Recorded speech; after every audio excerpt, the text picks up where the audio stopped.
Hello, good evening everyone. Welcome back to my channel. And the topic of the polynomial has been started from today's. So today I have written one topic more related with that topic. What polynomial? Actually the chapter name was polynomial only, but I have told you, I have explained with you some terminology related with the polynomial, and now the main topic of polynomial will be discussing today only. Okay, so written already polynomial. So first of all हमें ये देखना है कि किसी भी, मैंने बताया था कि polynomial का मतलब मैंने वहाँ तक तो आपको मैंने वहाँ तक आपको एक्सप्लेन कर दिया था जहाँ से पॉलिनोमियल की कहानी शुरू होती है। मतलब कि 3 टर्म्स या 3 टर्म्स से ज़्यादा टर्म्स वाले जब भी आपके एक्सप्रेशन दिखते हैं वो हम पॉलिनोमियल कहते हैं, हिंदी में कहें तो बहुपद कहते हैं। ठीक है, अब हम लोग जो पॉलिनोमियल में पढ़ेंगे तो क्या 3 टर्म्स वाले, सारे 3 टर्म्स वाले को पॉलिनोमियल कहते हैं? नहीं, कुछ ऐसी स्पेसिफिक कैटेगरी और होती है पॉलिनोमियल की जो हम देखेंगे कि किस किस कंडीशन को फॉलो करने वाले 3 टर्म एक्सप्रेशन को हम पॉलिनोमियल कहेंगे। क्या हम सारे ही दुनिया के जितने भी 3 टर्म्स वाले फंक्शंस होंगे या एक्सप्रेशन होंगे या जो व्यंजक होंगे जिसमें 3 पद होगा, क्या हम सभी को पॉलिनोमियल कहेंगे या उसकी भी कुछ शर्तें हैं? तो कुछ शर्तें हैं जो कि हम देखते हैं। ठीक है, तो अब पॉलिनोमियल में मैंने सबसे पहले बताया था आपको क्या होने चाहिए, 3 टर्म्स। तो 3 टर्म्स वाले सारे जो होंगे एक्सप्रेशन उन्हें हम पॉलिनोमियल कहेंगे। तो कुछ इसमें कुछ रिस्ट्रिक्शन है। 3 टर्म्स तो होने ही चाहिए। 3 टर्म्स के साथ साथ आपको एक तो होना चाहिए कि पावर, मतलब घात। क्या होना चाहिए? Positive integer. क्या होना चाहिए?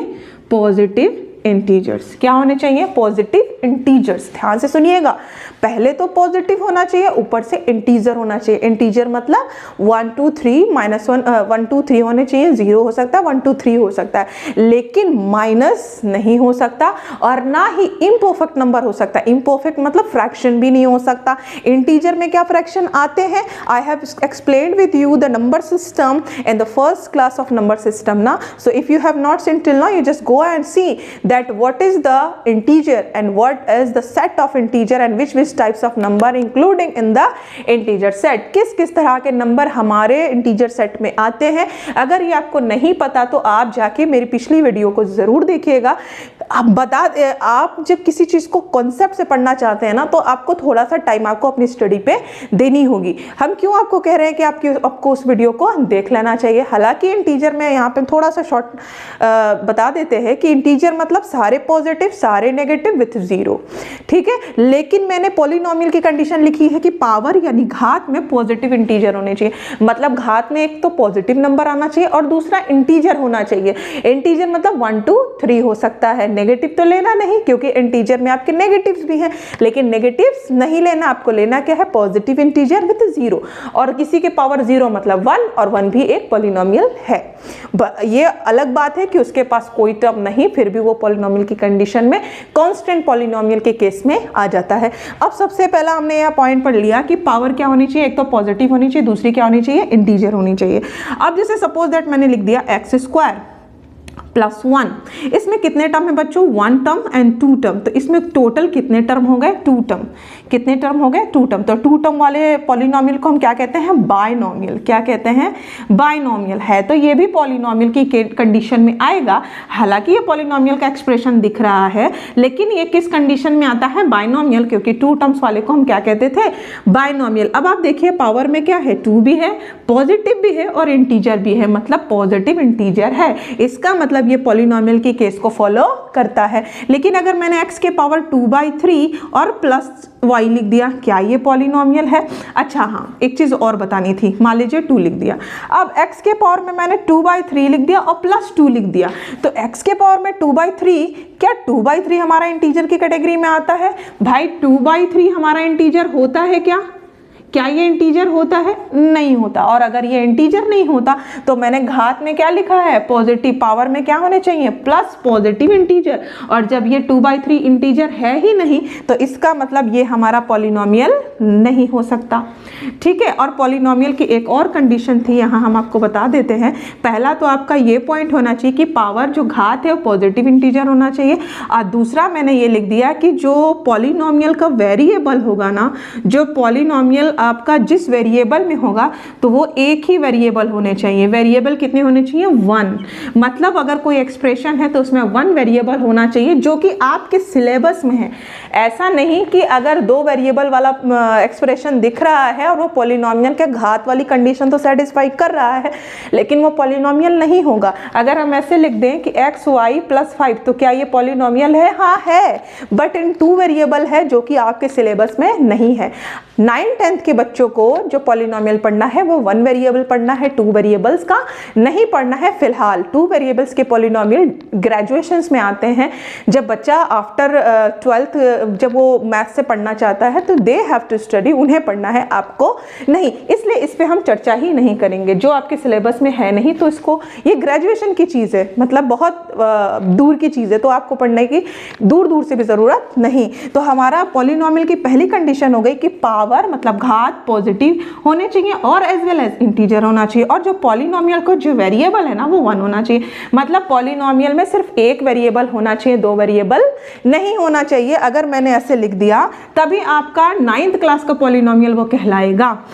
अब जैसे मैंने लिख दिया x + 1/x = 3, क्या ये पॉलिनोमियल है? तो वेरिएबल तो एक है, यहाँ भी x है, यहाँ भी x है। ओके, सेकंड कंडीशन तो वेरीफाई कर गई, एक ही वेरिएबल यूज है। तो क्या फर्स्ट वाली कंडीशन इसमें सेटिस्फाई करती है? तो चलिए चेक करते हैं। यहाँ पे आप देखिए कि यहाँ पे क्या है, x के, अगर ये x है और ये जो 1/x है, अगर हम इसको ऊपर लेके जाएं तो 1 ये ऐसे बन जाएगा ना, ठीक है। तो ये आपका क्या दिख रहा है? ये एक तरीके का पॉलिनोमियल नहीं है। क्यों? क्योंकि पावर कहाँ है? नेगेटिव आ रहा है। पावर कहाँ?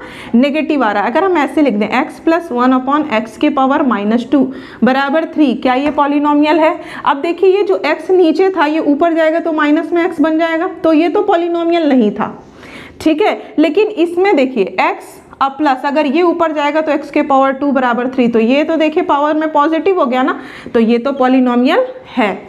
अगर मैंने ऐसे लिख दिया 1/√में y⁴ -4 + 5 = 0, क्या ये पॉलिनोमियल है? तो हाँ है। क्यों? क्योंकि 1/ पहली बात तो y⁴ -4 है ना, तो बाहर निकलेगा तो क्या हो जाएगा? y⁴ -2 + 5।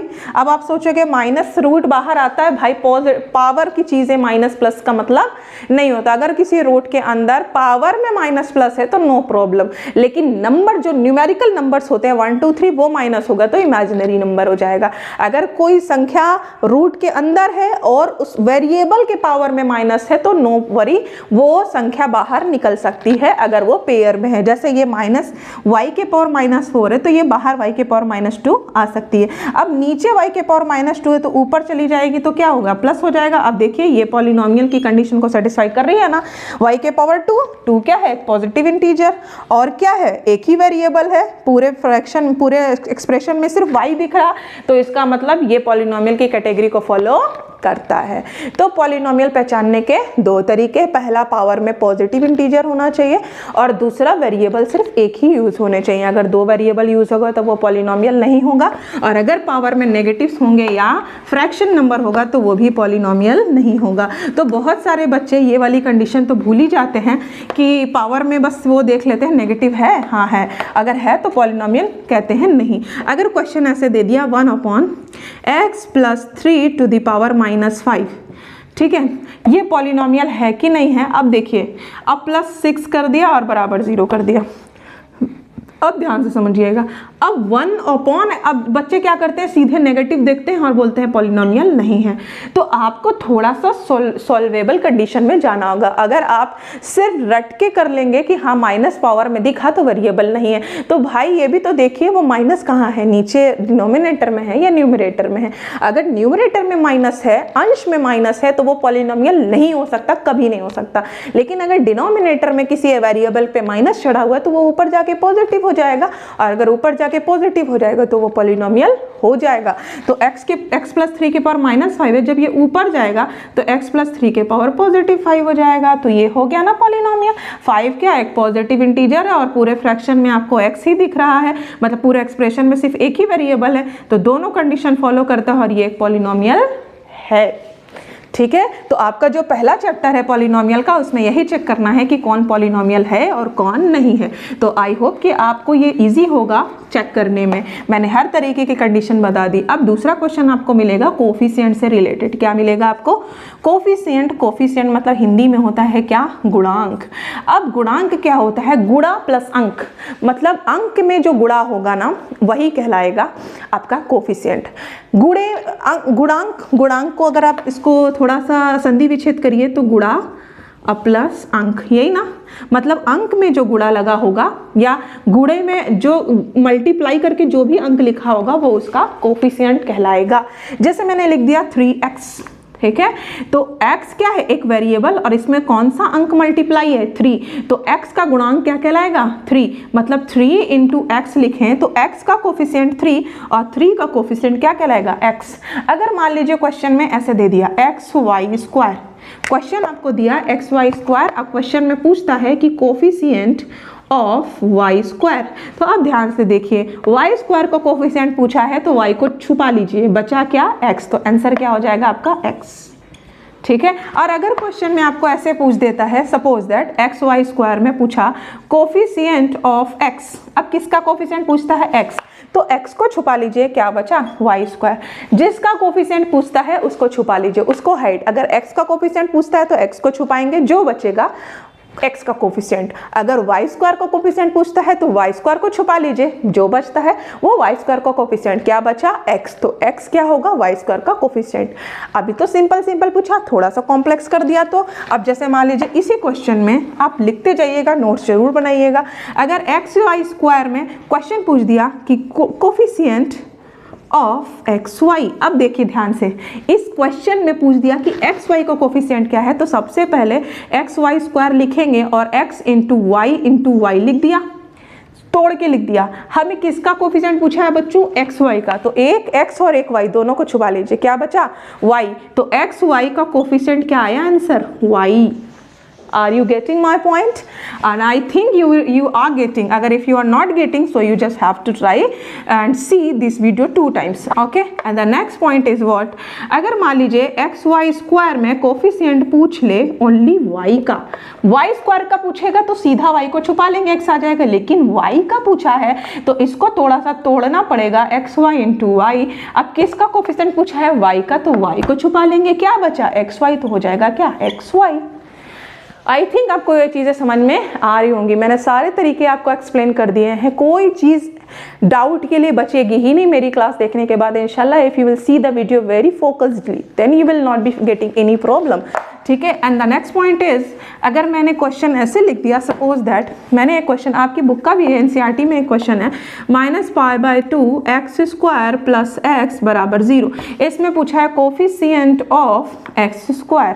अब जरा बताइए x² को कोफिशिएंट, x² कहाँ दिख रहा है बच्चों? यहाँ, तो x को छुपा लो, क्या बचा है? -π/2। लेकिन अगर इसी क्वेश्चन में पूछ दे कोफिशिएंट ऑफ x, तो अब इस x से कोई मतलब ही नहीं ना, क्योंकि हमें कोफिशिएंट किसका पूछा है? x का, x² का नहीं, किसका पूछा है? x का, तो x छुपा लेंगे, तो इसको इससे तो मतलब नहीं, क्योंकि ये तो प्लस के बाद है। x², x को छुपाएंगे तो x के आगे कुछ नहीं है, और जिसके आगे कुछ नहीं तो क्या है? 1, तो आंसर क्या हो जाएगा? 1, ठीक है। और अगर सपोज दैट यहाँ प्लस की जगह क्या होता? माइनस, और तब पूछा होता कोफिशिएंट ऑफ x, तो अब x को छुपाते तो x के आगे माइनस दिख रहा होता, तो माइनस दिख रहा होता, और x के आगे कुछ नहीं तो हम क्या लेते हैं? 1, तो इसका कोफिशिएंट क्या हो जाता? -1, ठीक है बच्चों। अब एक क्वेश्चन और देखिए, ठीक है, ये बता दिया। हाँ, अब अगर मान लीजिए इसी क्वेश्चन में पूछ देता कोफिशिएंट ऑफ, अगर मान लीजिए इसको हटा देता, ये ना होता, और यहाँ प्लस का 5 लिखा होता बराबर 0, और अब पूछता कोफिशिएंट ऑफ x। अब क्या पूछा है बच्चों? ओनली कोफिशिएंट ऑफ x, तो अब इसको क्या करेंगे हम? -π/2 x² को x इंटू x करके लिख देंगे, ठीक है। अब हमें किसका कोफिशिएंट पूछा है? x का, तो x को छुपाएंगे बच्चों, तो क्या बचा? -π/2 x, ये रहा कोफिशिएंट ऑफ x। मैंने सारे तरीके के कोफिशिएंट आपको एक्सप्लेन कर दिए हैं। अब कोई कोफिशिएंट का डाउट बचा ही नहीं रह जाना चाहिए, और अगर फिर भी बचता है then you have to write your problem in the comment section, okay. And shall we discuss और या अभी तक के लिए फ़िलहाल इतना ही, क्योंकि ज़्यादा चीज़ें एक साथ पढ़ने से कन्फ्यूजन हो जाती है ना। After this topic will see the next video. और अगर आपको मेरी वीडियो अच्छी लगती है तो लाइक शेयर सब्सक्राइब करना बिल्कुल ना भूलें, बेल आइकन को ज़रूर प्रेस करें और मेरी वीडियो को ज़्यादा से ज़्यादा